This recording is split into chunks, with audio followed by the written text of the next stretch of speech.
Get your tentacles all over it.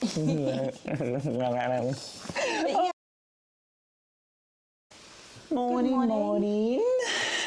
Tentacle quill number 3. What are we talking about this week?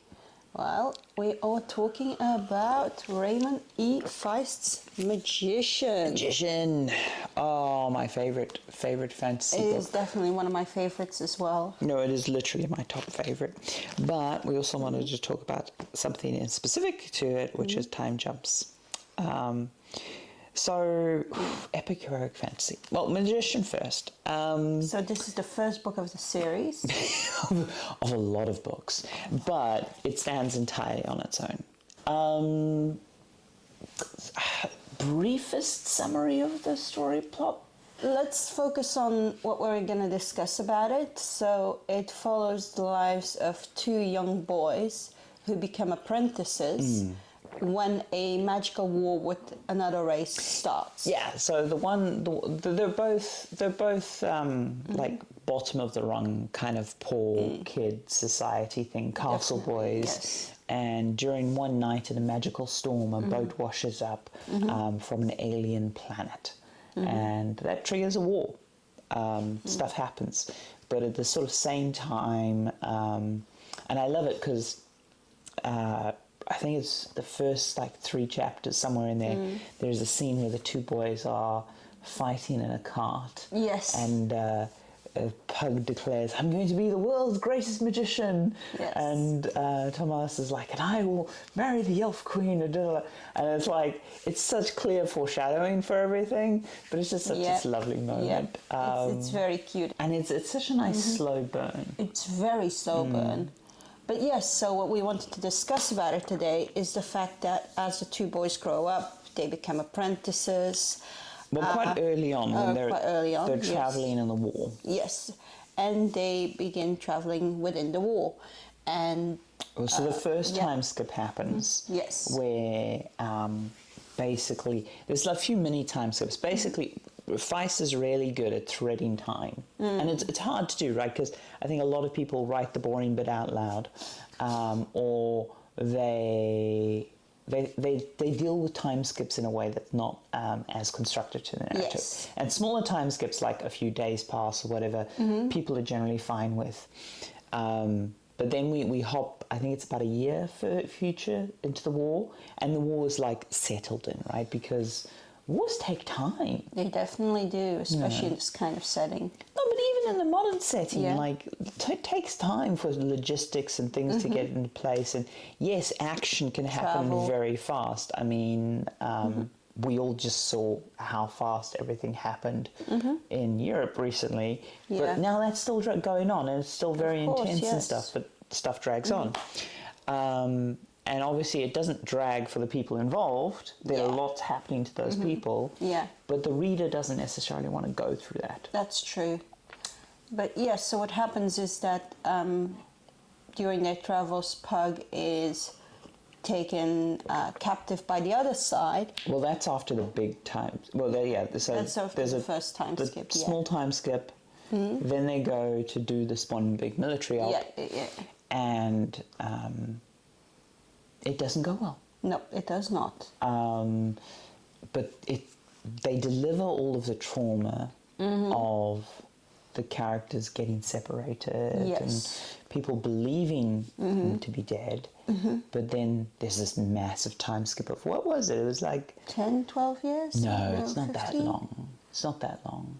Because remember, there's weird stuff that goes on. But I think it's at least 5. Yeah. Because at that point, Pug is a adult, so... Well, yeah, because he was a teenager. Oh, and yes, jumps. So it's not like he was a toddler running around on the battlefield. No, that's true. But it does, it's a while. It's a while. I think this is also a good lesson that you as an author probably should have a calendar, and you probably should know dates and everything. But it's not always in your interest, and it's not always useful to the reader to say exact dates. True. It's nice to have a calendar so you can know, oh, it's Christmas, or it's Halloween, or it's winter or autumn, or when's the sun going down. But yeah, it's not necessarily in the interest of the reader to tell. But you do need to give a sense of time passing. No. For one of the latest books I've started writing, I even have a whole school schedule for one of the characters because he's of school-going age, just so I know if it's Thursday, this is what's happening. The reader does not necessarily need to know what's going on Monday and Tuesday, but if it's a Thursday, I want to keep that consistent by following the schedule. Yeah, and that consistency comes out through to the viewer. But now with the time skip, you skip years of war, years of character progression, and you basically go forward to the next stage. And it's not like recapped. It's not.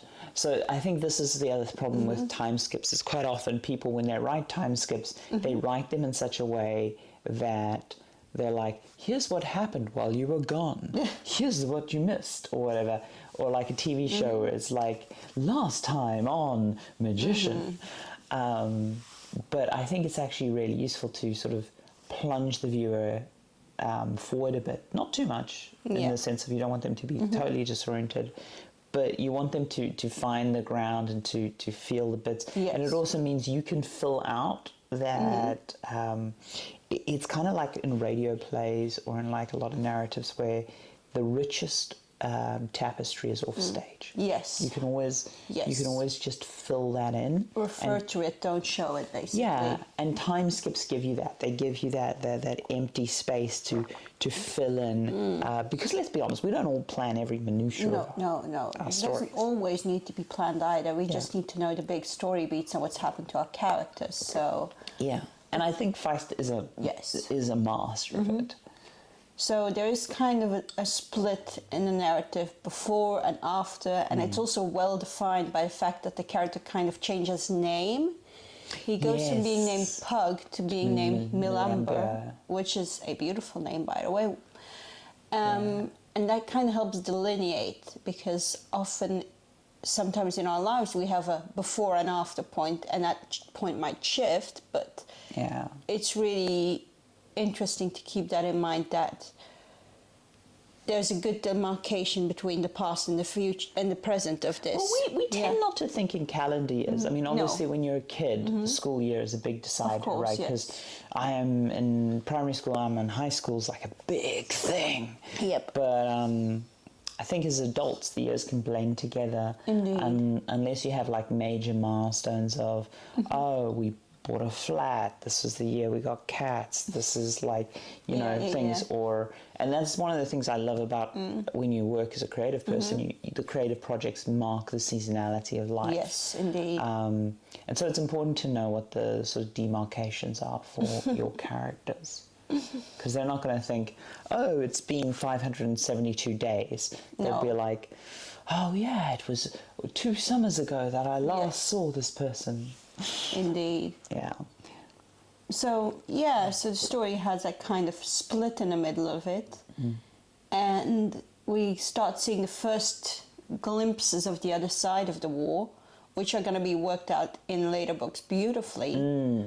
Because of the time skip, you as a reader are playing detective somewhat, and as I say, he's very good at this of filling in the bits of what happened where, trying to figure out who's the, and then when you hear a character's name, it's like, oh, they're still alive, and then it's like, no, and then like you go through that tension of like, that's what the characters are going through. Yeah, and it's also a big joke in some fantasy novels where people are like, oh, I only care about this character, and they're disappointed when the next chapter doesn't start with that character or with someone else's perspective.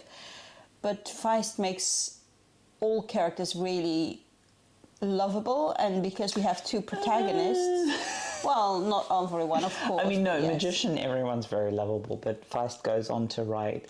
So it's not a huge spoiler to say, like, his future books jump generations. Like literally there's times when you're like, oh, this person's pregnant, and the next series of books are like, oh, those kids are like have kids of their own now, and you just don't see the intervening like generational period. So he jumps like the time between the first book in this world, I don't want to really call it a series, and the last book is civilizational. Yeah, yeah.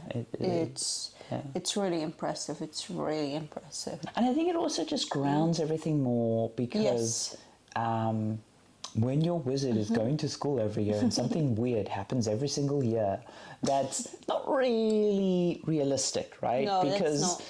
Yeah. When a big thing happens, we tend to put in a lot of protection. We tend as a society to overcompensate when tragedy happens. And then it takes a while for tragedy to happen again. Yes. And it usually happens in a different way. Yes, indeed. So it's like giving space, giving time to a narrative, I think breathes believability. There's also something really optimistic about the fact that there is the tragedy of Pug vanishing, but then there is the happy event of Melamber reappearing. This is a fantastic book. I mean, like this is the revised edition. I do recommend reading the revised edition. And yeah, it's one of my favorite fantasy books because just liking the characters is always a really big prerequisite for you to want to sit through books and books and books of It's so when I talk about fantasy, I like to talk about sort of the generations of fantasy because obviously you've got Tolkien's generation, and then Robert Jordan with Wheel of Time kind of moved us into the next generation of fantasy, which is like it's magician, it's Game of Thrones, it's Wheel of Time, you know, it's all of those. I'd say the modern generation is a lot more diverse in voices. Yes, Things like the Guild books. Yes. A lot of Australian fantasy authors actually have come through. But things like Sanderson, I see that as like sort of the next phase of fantasy. Yeah. But so this is solidly, I'd say, in that second phase. And it's very readable. It's immensely readable. It's definitely recommended. TK Quill approved. Yeah. Tentacle Quill approved. Get your tentacles all over it. But yes, the character is just really beautifully written, and the fact that you know it's got an optimistic tone, that you know that this character is vanishing, we can look forward to either them reappearing or the other characters reacting to it. Yeah, I think one thing I want to talk more about with books is like how much emotional energy do you need to consume the narrative, right? Because there's some books that are amazing books and I definitely want to recommend them, but at the same time I'm like, just be stocked up before you read it. This, honestly, you can breeze through. This is like the perfect book to read when you're feeling a little bit down, because bad stuff happens in it and stuff, but it's written with such a positive tone. And as I say, I think that's the other advantage of time skips. You as the reader don't have to slog through the pain. You turn the page and you find out that Pug's still alive. Yes, indeed. And obviously the other characters don't know. Of course. Go through all that. But you as a reader aren't held in suspense for very long. Indeed. Long enough to feel the sting. Just enough, yes. But yeah, just the sting. But yes, the character that he turns into is absolutely brilliant and epic. Yeah. So I definitely recommend reading this book, even if you only read this one of the series. Yeah, this honestly, you can read this, walk away and be totally happy. You won't feel a need to read anything else. Yes. Though the other stuff is amazing. Indeed. But I still haven't finished every book in that world. No? Oh God, love. There's dear. like 20 or 30. Oh dear, we have a reading list. We have so many reading lists. But on that note, yeah, I think that's us. That's us, yeah. This has been a brilliantly fun book to talk about. I've been Ducky, this is Claire. Yeah, and let us know if you're enjoying these. Share them around, but most importantly, just leave us a comment or send us a tweet or whatever. Yes, just indeed. so we'd love to hear what you think of this silly little venture book chat we do. And keep writing, and if you have the time, make some time to read. It's fun. Yes, read and write. Yes. Joys of life. Indeed. Toodles. Bye. Wee. Wee. Wee.